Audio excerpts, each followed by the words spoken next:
Voltamos com vitória, com goleada, com massacre pra cima do Criciúma e a busca pelo título segue vivíssima, meus amigos. Bora pra análise pós-jogo.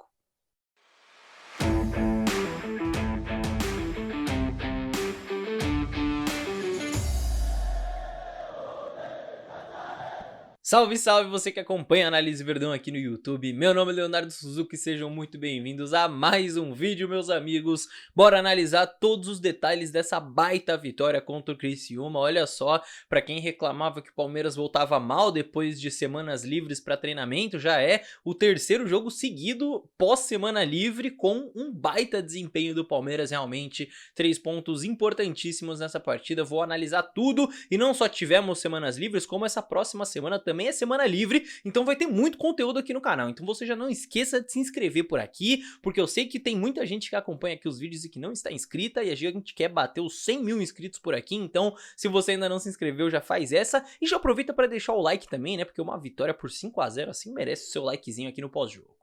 E partindo já para falar de campo e bola, meus amigos, foi um Palmeiras que entrou com a mesma formação tática base que venceu as últimas partidas, um 4-2-3-1, 4-3-3, enfim, chame como quiser, mas os mesmos 11 jogadores que entraram contra Cuiabá e contra Atlético Paranaense, e também com muitas das movimentações que fizeram o Palmeiras construir essas vitórias recentes, tá? Foi um Palmeiras que, mais uma vez, construiu com muitos jogadores, atacou com muitos jogadores para cima do Criciúma, tendo os dois laterais com liberdade para avançar, tanto Marcos Rocha quanto Caio Paulista, de formas diferentes, mas os dois participando muito do ataque, Richard Rios avançando bastante também, os pontas vindo de fora para dentro e participando muito do jogo, tanto Estevão quanto Felipe Anderson também sendo usados de forma diferentes, mas sendo muito bem utilizados. Então realmente um Palmeiras que fez uma blitz ali no Criciúma para resolver o jogo bem rápido. E aí eu preciso falar também, preciso fazer o alto jabá, que quem acompanhou os conteúdos do Análise Verdão aqui nesse período de data FIFA, viu em campo nesse jogo tudo que eu comentei nessas 2 semanas livres aqui no canal, em diversos conteúdos, não só de debilidades do Criciúma, que foi o tema do último vídeo, né, o vídeo que eu postei sábado, que eu falei os atalhos pro Palmeiras vencer o jogo, e o Palmeiras construiu quase todos os seus gols através de coisas que eu falei no vídeo, mas também de como esse time tem funcionado recentemente. A gente viu em campo justamente tudo que a gente analisou nessas últimas 2 semanas. Então foi mais uma vez um Palmeiras que teve 2 rotas de ataque muito fortes pelos lados do campo, né? Então pela esquerda mais uma vez a triangulação entre Felipe Anderson, Caio Paulista e Maurício funcionando muito bem, e pela direita a outra triangulação, né, entre Estevão, Richard Rios e Marcos Rocha também, gerando bons frutos pro Palmeiras, com destaque para as trocas de posição entre esses jogadores, tá? Pela direita mesmo, muitas vezes você tinha o Estevão aberto, mas você tinha o Estevão podendo vir para dentro também, com o Marcos Rocha ultrapassando por fora, como aconteceu em um dos gols. Em outros momentos até o Rios jogava por fora, né, mais aberto. Pela esquerda esse trio rodava muito também, então você tinha o Felipe Anderson podendo ficar por dentro ou podendo abrir, com o Caio por dentro e o Maurício entrando na área, se aproximando do Flaco, atacando a área ali da marca do pênalti, ou você podia ter esse trio girando mais uma vez e o Caio infiltrando, enfim, realmente muita movimentação. E essa receita, e aqui entre muitas aspas, tá, é só uma maneira de falar, tem funcionado muito bem pro Palmeiras, tá? Porque você tem pela esquerda 3 caras que se entendem muito bem, que jogam rápido, que se movimentam muito, que trocam de posição, e pela direita você tem o craque do time, que é o Estevão, um cara que em qualquer liberdade pode desequilibrar o jogo, acompanhado de 2 jogadores que ajudam muito ele a jogar, né? O Richard Rios e o Marcos Rocha. Então você tem esses 2 trios pelos lados, fora os 2 zagueiros e o goleiro, pra complementar você tem 2 jogadores com funções específicas muito importantes também, talvez isso até vale um vídeo aqui no canal, mas Aníbal Moreno e Flaco Lopes, por mais que não façam parte oficialmente desses triângulos pelos lados, são 2 jogadores muito importantes pro funcionamento de tudo também. E os gols mostram isso, né? Tirando, claro, o gol de falta do Veiga, que eu também comentei no último vídeo, falei sobre o Criciúma tomando gol de bola parada, mas no primeiro, logo com 50 segundos, você tem uma triangulação pela esquerda na origem da jogada, o Caio Paulista com liberdade fazendo o cruzamento e o Flaco com uma solução espetacular dentro da área. No segundo, a construção é do outro lado, com o Estevão e o Marcos Rocha ultrapassando, né? Fazendo o cruzamento pro Felipe Anderson, que é o ponta do lado oposto, vindo finalizar. E isso é uma coisa que o Abel sempre cobrou, o ponta do lado oposto ser mais um jogador nesse momento de finalização. No terceiro, você também tem uma jogada pela direita, dessa vez o gol acaba sendo contra, mas enfim, mais um ataque pelo lado do Palmeiras. E no quarto tem uma transição pela esquerda com uma bela assistência do Felipe Anderson pro Estevão, o ponta do lado oposto, chegando de trás para finalizar.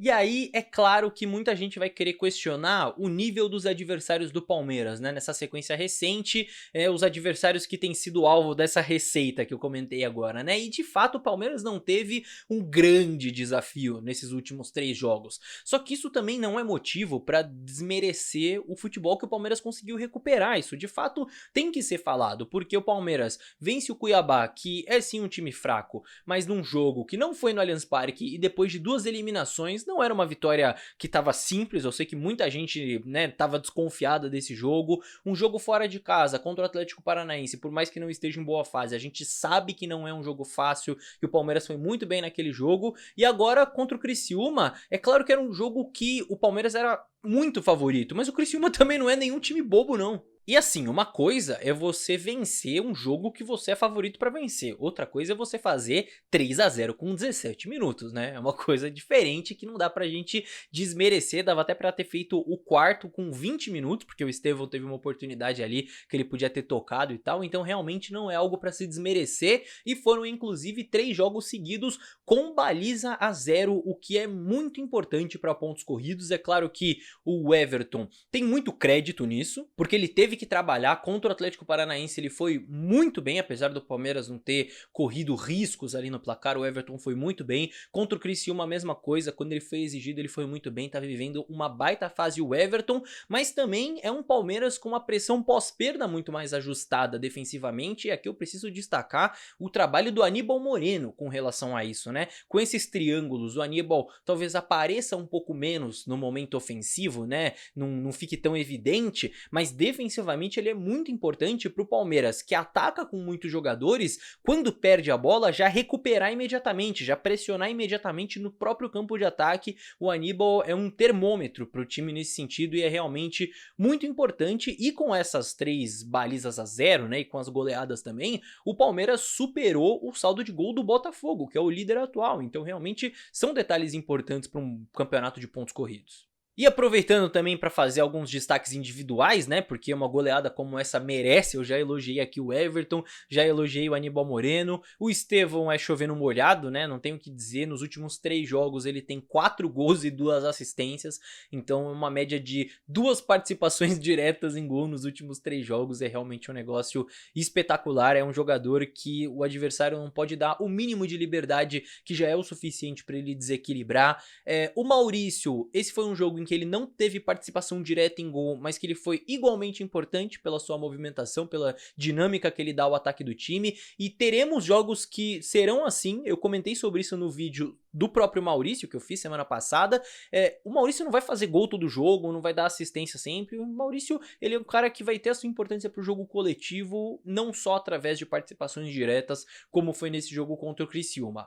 O Flaco é um outro cara que, na minha visão, merece o elogio, também não só por causa do gol, foi um baita golaço. Eu acho que o Flaco é um cara que tem potencial para buscar artilharia desse campeonato brasileiro, mas ele foi um jogador que participou muito bem da partida para além do gol. Eu acho que por isso vale sim o elogio aqui, assim como o Felipe Anderson, que de fato chegou, né? Acho que finalmente dá para dizer que chegou. Aquele primeiro mês dele ali, que ele chegou logo no mês com mais decisões.